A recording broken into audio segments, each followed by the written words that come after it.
Hi friends, ഞാനിന്ന് വന്നിരിക്കുന്ന നല്ല അടിപൊളി ടിപ്സുകളുമായിട്ടാണ്. അപ്പോൾ നമുക്ക് വീഡിയോയിലോട്ട് കിടക്കാം.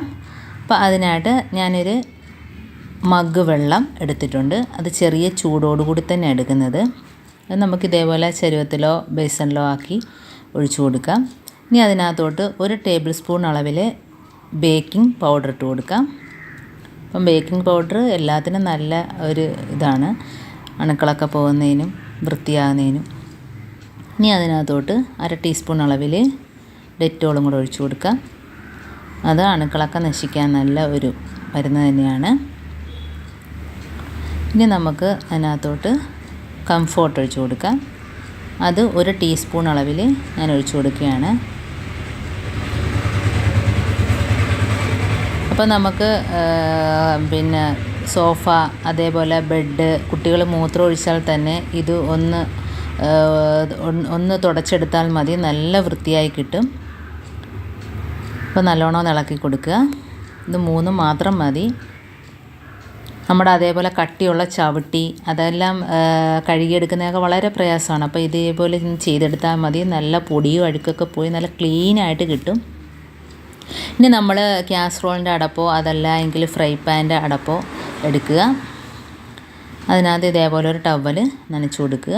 ആ വെള്ളത്തിനകത്തിട്ടൊന്ന് നനച്ച് കൊടുക്കുക. അപ്പോൾ ചെറിയ ചൂടും കൂടെ ഉള്ളതുകൊണ്ട് പെട്ടെന്ന് തന്നെ ഉണങ്ങി കിട്ടുകയും ചെയ്യും.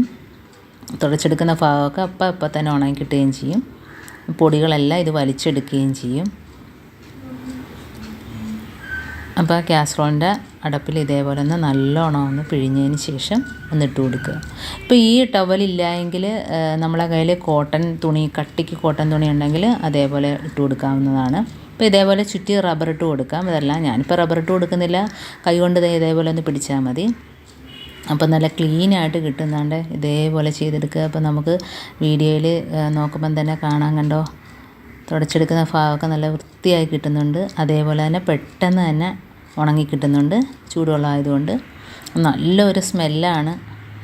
ഇതെല്ലാം കൂടെ ചേരുമ്പോൾ സ്മെല്ല് നല്ല ഒരു സ്മെല്ലാണ് റൂമിലൊക്കെ. അപ്പോൾ ഇതേപോലെ തന്നെ കുഷ്യൻ പിടിപ്പിച്ച കസേര, അതേപോലെ സോഫ സെറ്റിൻ്റെ കസേര, നമ്മുടെ ഡൈനിങ് ടേബിളിൽ ഇടുന്ന കസേരയിലൊക്കെ കുഷ്യൻ ഉണ്ടെങ്കിൽ ഇതേപോലെ ചെയ്ത് കൊടുക്കാം. അതേപോലെ നല്ല കട്ടിയുള്ള ചവിട്ടി, അതൊക്കെ നമുക്ക് വെള്ളത്തിലിട്ട് കഴുകുന്നതിനൊക്കെ വളരെ പ്രയാസമാണ്. അതൊക്കെ ഇതേപോലെ ഒന്ന് തുടച്ചെടുത്താൽ മതി. ദാണ്ട് നല്ല ക്ലീനായിട്ട് കിട്ടും. പൊടിയൊക്കെ ഉണ്ടെങ്കിൽ ഇതിനകത്തോട്ട് അങ്ങ് പറ്റിപ്പിടിക്കും. ഇതിപ്പോൾ ഞാൻ ഇടയ്ക്കിടയ്ക്ക് ഇങ്ങനെ ചെയ്യുന്നതുകൊണ്ട് വളരെ വലുതായിട്ട് അഴുക്കൊന്നുമില്ല. ഇനി നമുക്ക് ഇതേപോലെ ഒന്ന് മുക്കിയതിന് ശേഷം ഞാൻ ബെഡ് ക്ലീനാക്കി കാണിച്ചു തരാം. അപ്പോൾ അതും അതേപോലെ ദാണ്ട ബെഡിൽ, ഇപ്പോൾ കുട്ടികളൊക്കെ മൂത്രം ഒഴിച്ചിട്ടുണ്ടെങ്കിൽ തന്നെ ഇതേപോലെ ഒന്ന് ആക്കി കൊടുത്താൽ നല്ല വൃത്തിയായി കിട്ടും. നല്ല സ്മെല്ലും ആയിരിക്കും. നല്ല പുതിയതുപോലെ ആയി കിട്ടുകയും ചെയ്യും.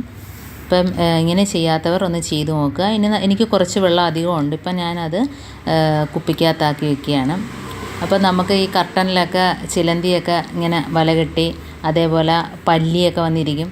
അപ്പോൾ അങ്ങനെയുള്ള ഭാഗങ്ങളിലും അതേപോലെ കിച്ചൺ സ്ലാബിലൊക്കെ ഇതേപോലെ ഒന്ന് സ്പ്രേ ചെയ്ത് കൊടുത്താൽ മതി.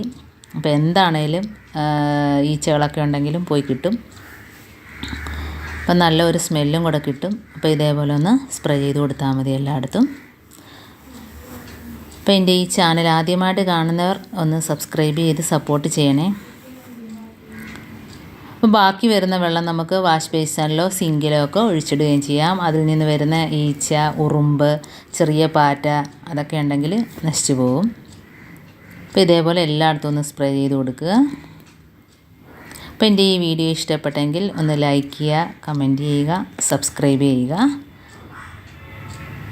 ബാക്കിയുള്ള ഇതിനകത്തൊന്ന് ഒഴിച്ചു കൊടുത്താൽ മതി. അപ്പോൾ അടുത്ത വീഡിയോ ആയിട്ട് വീണ്ടും കാണാം. Thanks for watching.